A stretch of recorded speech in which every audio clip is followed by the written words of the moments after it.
Hello friends, last lecture में हम solid के दो टाइप पढ़े थे, crystalline solid and amorphous solid. अब तब मैंने लास्ट लेक्चर में बोला था कि क्रिस्टलाइन सॉलिड के ही हम टाइप पढ़ेंगे, वही ये फर्स्ट चैप्टर में आएगी।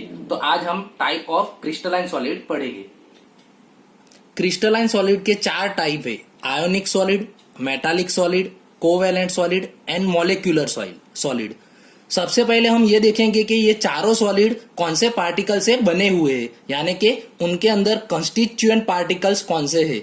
जैसे कि आयोनिक सॉलिड में हमको पता है कि उसमें पॉजिटिव एंड नेगेटिव यानी कैटायन एंड एनायन वो दोनों पार्टिकल्स होते हैं, जैसे कि NaCl। आप सभी का एग्जाम्पल याद रखोगे तो अच्छी तरह से आपको पता चल जाएगा। तो आयोनिक सॉलिड में आप NaCl याद रखोगे तो पता चल जाए कि NaCl में Na+ एंड Cl- ये दो आयन होते हैं, कैटायन एंड एनायन, यानी कि आयोनिक सॉलिड में पार्टिकल्स आयंस होते हैं। मेटालिक सॉलिड में पार्टिकल्स मेटल होते हैं, जैसे कि Fe, कॉपर, Al, वो सभी मेटल एटम वो मेटालिक सॉलिड के पार्टिकल्स होते हैं। कोवेलेंट सॉलिड में पार्टिकल नॉन मेटल एटम होते हैं, जो मेटल नहीं होते वैसे एटम, नॉन मेटल एटम वो कोवेलेंट सॉलिड में पार्टिकल्स होते हैं, जैसे कि कार्बन हम ले सकते हैं। मॉलिक्यूलर सॉलिड में मॉलिक्यूल्स वो पार्टिकल्स होते हैं, जैसे कि H2O का मॉलिक्यूल, CO2 का मॉलिक्यूल्स। मॉलिक्यूलर सॉलिड में मॉलिक्यूल्स पार्टिकल्स होते हैं। दूसरा हमको याद रखना है force of attraction. Ionic solid में फोर्स ऑफ अट्रैक्शन कौन सा होगा, तो वैसे तो हम बोलते हैं कि उसके अंदर आयोनिक बॉन्ड होता है, लेकिन आयोनिक बॉन्ड हम फिजिक्स में आप पढ़ चुके होंगे कि प्लस एंड माइनस यानी कि पॉजिटिव एंड नेगेटिव चार्ज के बीच में जो अट्रैक्शन हो उसको हम इलेक्ट्रोस्टैटिक फोर्स ऑफ अट्रैक्शन बोलते हैं। तो आयोनिक सॉलिड में इलेक्ट्रोस्टैटिक फोर्स ऑफ अट्रैक्शन होगा। मेटालिक सॉलिड में मेटालिक बॉन्ड होगा, वो आप 11th में पढ़ चुके हो, याद हो तो आपको, जैसे कि Fe मेटल लू, तो Fe मेटल में से Fe+2 ion and 2 electron remove होता है। अब ये जो 2 इलेक्ट्रॉन होता है, हर एक एटम में से 2-2 इलेक्ट्रॉन जो निकलता है वो इलेक्ट्रॉन पूरा C के जैसे घूमता रहता है। ये C मॉडल आप 11th में पढ़ चुके हो मेटालिक बॉन्ड में, और उसके अंदर Fe के एटम बीच में होते हैं। तो ये जो मेटालिक बॉन्ड है उसमें मेटालिक सॉलिड में मेटालिक बॉन्ड होता है। कोवेलेंट सॉलिड में कोवेलेंट बॉन्ड होता है। कोवेलेंट बॉन्ड भी आप 11th में पढ़ चुके हैं, जो पार्टनरशिप से जो बॉन्ड बनता है उसको बोलते हैं हम कोवेलेंट बॉन्ड। जैसे कि क्लोरीन एंड क्लोरीन, ये दोनों के बीच में, कार्बन एंड कार्बन, ये दोनों के बीच में इलेक्ट्रॉन की पार्टनरशिप करके जो बॉन्ड बनता है उसको हम बोलते हैं कोवेलेंट बॉन्ड। और मॉलिक्यूलर सॉलिड में हम पढ़ चुके हैं वान डर वाल्स फोर्स ऑफ अट्रैक्शन होता है, वो भी हम 11th में पढ़ चुके हैं कि कोई भी फोर्स नहीं दिखता हो, फोर्स ऑफ अट्रैक्शन, तो कोई भी मॉलिक्यूल में सबसे लोएस्ट वान डर वाल्स फोर्स ऑफ अट्रैक्शन तो होता ही है।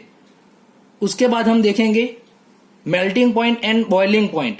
तो आयोनिक सॉलिड में प्लस एंड माइनस के बीच में अट्रैक्शन ज्यादा होगा, तो हमको पता चल जाएगा कि उसका मेल्टिंग पॉइंट हाई होगा। जैसे कि हम नमक NaCl ले सकते हैं कि उसका मेल्टिंग पॉइंट हाई है। मेटालिक सॉलिड, अब मेटालिक सॉलिड का भी मेल्टिंग पॉइंट हाई होगा, क्योंकि उसमें हमको पता है कि प्लस माइनस चार्ज उसमें भी आएंगे, तो उसका भी मेटालिक सॉलिड में भी मेल्टिंग पॉइंट हाई होगा।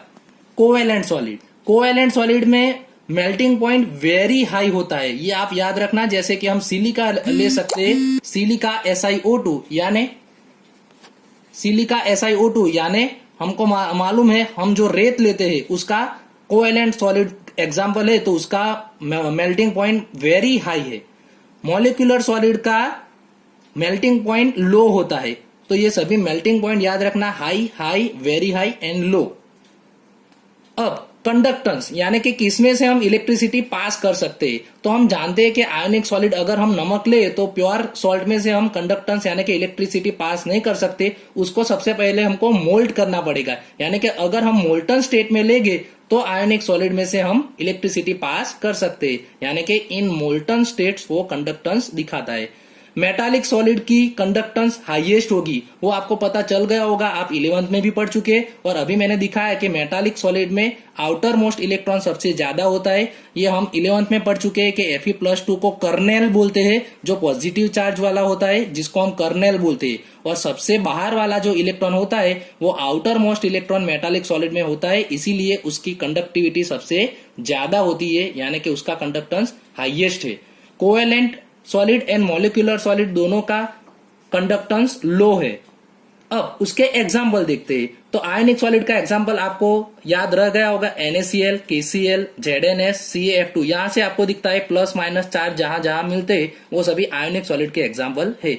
मेटालिक सॉलिड में हम सभी मेटल लिख सकते हैं, Fe metal, zinc metal, copper metal, aluminium metal, सभी मेटल मेटालिक सॉलिड में आएंगे। कोएलेंट सॉलिड, कोएलेंट सॉलिड में डायमंड, यानी कि हम जानते हैं कि डायमंड सबसे ज्यादा कोएलेंट, सी कार्बन कार्बन के बीच में सबसे ज्यादा कोएलेंट सॉलिड दिखाता है। फिर सिलिका SiO2, क्वार्ट्ज, फिर ग्रेफाइट। ग्रेफाइट वो एक्सेप्शन में हम ले सकते हैं क्योंकि ग्रेफाइट यहां हमने लिखा है कंडक्टेंस लो, लेकिन ग्रेफाइट आप जानते हैं जो पेंसिल की नीड होती है वो हाई कंडक्टेंस दिखाती है। मॉलिक्यूलर सॉलिड के एग्जांपल है H2O, CO2, सभी मॉलिक्यूल हम यहां लिख सकते हैं, water, CO2, iodine, phosphorus, P4, sulphur, acid. तो वो मॉलिक्यूलर सॉलिड के एग्जांपल है।